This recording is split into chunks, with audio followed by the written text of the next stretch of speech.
Hola a todos, bienvenidos a una nueva inversión con nosotros. Hoy nos vamos a sumergir en una controversia colombiana que no solo está acaparando titulares, sino que también está generando un montón de debates súper importantes. Relata los eventos que sucedieron alrededor de un mural en particular. Exacto, nuestra misión en esta inversión es, bueno, primero, entender qué fue lo que pasó.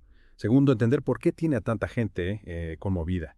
Y tercero, explorar las grandes preguntas que esto plantea sobre memoria, sobre arte y sobre expresión política en Colombia.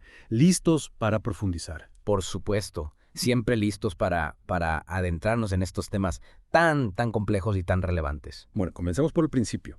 En Cali aparece un mural con la frase "Las cuchas tienen razón". Y este mural, pues, es similar a otros que han surgido en toda Colombia. Pero esto no se trata solo de estética. Está profundamente ligado al pasado del país. ¿Qué significa las cuchas? Las cuchas se refiere a las víctimas de los tristemente célebres falsos positivos, ¿no? Es un término que se utiliza para hablar de los civiles que fueron asesinados por el ejército y luego presentados falsamente como guerrilleros durante el gobierno de Álvaro Uribe Vélez entre 2002 y 2010. La frase surge como una forma de reconocer y recordar a estas víctimas. Y este mural, que busca mantener viva la memoria de estas víctimas, desató una controversia enorme. Un hombre, al parecer, un exmilitar y posiblemente vinculado a la personería de Cali, que es como una especie de defensoría del pueblo a nivel local, intenta vandalizar el mural usando una motocicleta oficial. Dos mujeres lo confrontan, luego se les une un grupo de artistas y finalmente la policía los detiene después de que este hombre saca un arma de fuego. Increíble. Lo que me parece muy significativo de todo esto es que este incidente no es un caso aislado. Actos similares de intimidación, de censura contra los murales de las cuchas, tienen razón, se han visto en otras ciudades como Medellín, como Bogotá. Y esto nos lleva a preguntarnos, ¿a quién le incomodan estos murales y por qué? Se puede escuchar al hombre, confrontando a los artistas y mostrando el arma. La sensación de amenaza es clarísima. También se oye la indignación del representante Alfredo Mondragón porque este hombre fue liberado sin cargos. ¿Por qué lo liberaron si aparentemente cometió un delito? ¿Qué nos dice esto sobre el poder y la impunidad en Colombia? Esa pregunta es clave. La respuesta de la alcaldía de Cali diciendo que no se permite graffiti en todas las paredes agrega otra capa de complejidad, ¿no? Porque se abre el debate. ¿Es una aplicación neutral de las normas de la ciudad o es un intento de silenciar ciertas voces? ¿Y cómo entran en juego las diferentes interpretaciones de la libertad de expresión en todo esto? Aquí es donde las cosas se ponen realmente interesantes. Otros defienden la importancia de la memoria y la expresión artística. ¿Cómo reflejan estos argumentos las diferentes prioridades que existen en la sociedad colombiana? Lo que me parece crucial destacar aquí es que se crea una falsa dicotomía. Reconocer y recordar a las víctimas de los falsos positivos no impide de ninguna manera ocuparse de otros problemas urgentes, como el desplazamiento interno. Esto nos muestra que estos problemas no se excluyen mutuamente, ¿cierto? Totalmente de acuerdo. Y aquí es importante entender que las madres buscadoras son un grupo de mujeres que buscan a sus familiares desaparecidos durante el conflicto armado en Colombia. Su labor es fundamental para la búsqueda de la verdad y la justicia. Me impacta la valentía de estas mujeres, que siguen buscando a sus seres queridos después de tantos años. Su lucha es un recordatorio constante de las heridas que aún no cicatrizan en Colombia. Pero volviendo al tema de la controversia del mural, ¿qué podemos aprender de la reacción de la sociedad civil? Lo que es particularmente interesante es que, a pesar de los intentos de censura, la frase "las cuchas tienen razón" se ha convertido en un símbolo de resistencia, en un grito de justicia que resuena en las calles, en las redes sociales, en el corazón de muchos colombianos. Es cierto, la gente ha hecho suya la frase, ¿no? Y la utiliza para exigir verdad, justicia, reparación para las víctimas de los falsos positivos. Es como si el intento de borrar el mural hubiera tenido el efecto contrario, amplificando aún más el mensaje. Exactamente. Y esto nos lleva a reflexionar sobre el poder del arte como herramienta de transformación social.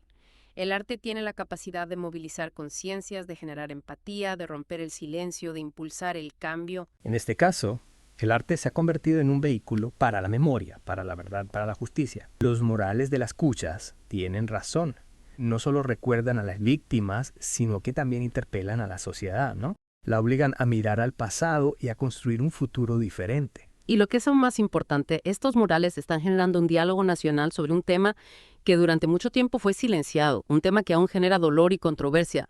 ¿No te parece? Sin duda, es un diálogo necesario, un diálogo que debe continuar, que debe profundizarse, que debe involucrar a todos los sectores de la sociedad. Y hablando de diálogo, me gustaría profundizar en las diferentes perspectivas que existen sobre este tema. ¿Qué opinas? Es fundamental escuchar todas las voces, ¿no?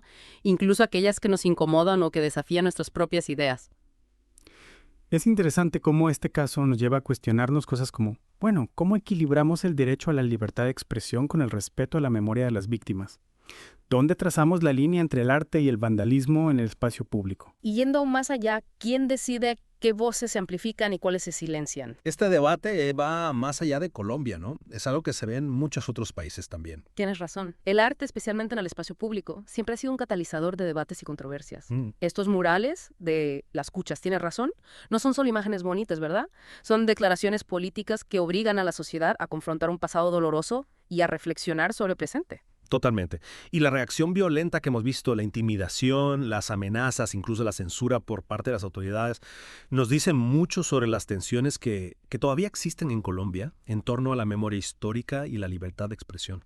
Me llama la atención la frase en sí misma, ¿no? Las cuchas tienen razón. Podríamos profundizar un poco en su significado. Busca justificar la violencia o tiene otra intención. Es importante aclarar que la frase las cuchas tienen razón. No busca justificar la violencia de ninguna manera. Su objetivo es visibilizar el dolor y la injusticia que sufrieron miles de víctimas inocentes. Se trata de dar voz a quienes fueron silenciados, a quienes se les negó la verdad y la justicia. Entiendo. Es una forma de reclamar el derecho a la memoria, a la verdad, a la reparación, y al mismo tiempo podríamos decir que abre un espacio para el diálogo y la reconciliación. Sin duda. Es una invitación a no olvidar, a no repetir los errores del pasado. Y en ese proceso de diálogo y reconciliación es crucial escuchar todas las voces, ¿no? Incluso aquellas que nos incomodan, que nos desafían. Solo así podemos avanzar hacia una sociedad más justa y democrática. Hablando de justicia, volvamos al caso del hombre que intentó vandalizar el mural. ¿Qué implicaciones tiene su liberación sin cargos para la búsqueda de justicia en casos de falsos positivos? La liberación de este hombre sin cargos, a pesar de la evidencia en su contra, es un ejemplo preocupante de la impunidad que a menudo rodea a los perpetradores de graves violaciones de derechos humanos en Colombia. Y esto envía un mensaje peligroso, ¿no? Un mensaje de que estos crímenes pueden quedar impunes, lo cual socava la confianza en el sistema judicial y desalienta a las víctimas a buscar justicia. Entiendo. Es como si se estuviera enviando un mensaje de que estas acciones son tolerables, lo cual es sumamente preocupante. Además, si consideramos el trasfondo del conflicto armado en Colombia, donde las fuerzas militares han tenido un papel protagónico, podríamos decir que este caso refleja un desequilibrio de poder entre civiles y militares. Claro que sí. La impunidad que a menudo rodea a los miembros de las Fuerzas Armadas en casos de violaciones de derechos humanos es un problema histórico en Colombia. Esto se debe, en parte, a la estructura misma del sistema judicial, que otorga a los militares un fuero especial que los protege de ser juzgados por tribunales civiles. Es decir, que el sistema judicial mismo podría estar perpetuando una dinámica de poder que dificulta el acceso a la justicia para las víctimas de abusos cometidos por militares. Exactamente. Y esto tiene graves consecuencias para la construcción de una paz duradera en Colombia. Si las víctimas no sienten que pueden acceder a la justicia, que los responsables de los crímenes serán debidamente juzgados, la reconciliación, la construcción de confianza, se vuelven extremadamente difíciles. Y en este contexto, ¿cómo podemos interpretar la defensa que hacen algunos de la libertad de expresión del hombre que vandalizó el mural? Es un tema complejo. Si bien la libertad de expresión es un derecho fundamental, no es un derecho absoluto. Es decir, que existen límites en la libertad de expresión, especialmente cuando esta incita al odio, a la violencia o a la discriminación. Exactamente. En este caso particular, la acción del hombre que vandalizó el mural no puede ser vista simplemente como una expresión de su opinión. Se trata de un acto de violencia simbólica que busca silenciar la memoria de las víctimas, negar su derecho a la verdad y la justicia. Y este acto de violencia simbólica cobra aún más relevancia si consideramos que fue perpetrado por un exmilitar, un actor que representa una institución que ha sido señalada por graves violaciones de derechos humanos. Precisamente. Este caso nos recuerda que la libertad de expresión debe ejercerse con responsabilidad, teniendo en cuenta el contexto histórico y social en el que se enmarca. Y en un país como Colombia, donde el conflicto armado ha dejado profundas heridas, es fundamental que la libertad de expresión no se utilice para perpetuar la violencia o la impunidad. Entonces podríamos decir que la defensa de la libertad de expresión, en este caso particular, podría estar encubriendo una intención de negar o minimizar la gravedad de los falsos positivos. Es una posibilidad que debemos considerar. Y es importante que como sociedad seamos críticos con los discursos que buscan justificar la violencia o la impunidad, incluso cuando se escudan en la defensa de la libertad de expresión. Es un llamado a la reflexión, ¿no? a no dejarnos llevar por discursos simplistas o manipulados, y a la vez a seguir cuestionando, a seguir buscando la verdad y la justicia para las víctimas de todas las formas de violencia. Sin duda. Y en este proceso, el arte, como hemos visto con los murales de las cuchas, tienen razón, puede ser una herramienta poderosa para movilizar conciencias, generar empatía y abrir espacios de diálogo y reflexión. Es fascinante cómo un simple mural puede desencadenar tantos debates y reflexiones tan profundas. Y hablando de arte, ¿qué otros ejemplos de arte como herramienta de transformación social podríamos mencionar en el contexto colombiano? En Colombia, el arte ha jugado un papel fundamental en la construcción de memoria histórica y en la búsqueda de la paz. Tenemos ejemplos como el Museo Casa de la Memoria en Medellín, que a través de exposiciones y actividades artísticas busca reconstruir la historia del conflicto armado desde la perspectiva de las víctimas. Y volviendo a la controversia que nos ocupa, creo que este caso del mural nos lleva a una reflexión aún más profunda sobre la memoria histórica en Colombia, cómo se construye una memoria histórica, justa, equitativa en un país con un pasado tan complejo y tan doloroso. Es una pregunta clave. Durante mucho tiempo, la narrativa del conflicto armado en Colombia pues ha estado dominada por una sola voz, ¿no? La de los vencedores. Pero en los últimos años ha habido un esfuerzo por dar voz a las víctimas, por reconocer su sufrimiento y su verdad. Exactamente. Y en este proceso, el arte ha jugado un papel fundamental. Los murales de las cuchas tienen razón, por ejemplo, son una forma de memoria colectiva, una manera de visibilizar a las víctimas y de interpelar a la sociedad sobre su responsabilidad en el conflicto. Es como si estos murales estuvieran abriendo grietas en el silencio oficial, en esa narrativa única que se ha impuesto durante tanto tiempo. Y a través de esas grietas están surgiendo nuevas voces, nuevas historias, nuevas perspectivas sobre el pasado. Precisamente. Y estas nuevas voces son las que están desafiando la impunidad, las que están exigiendo justicia y reparación para las víctimas.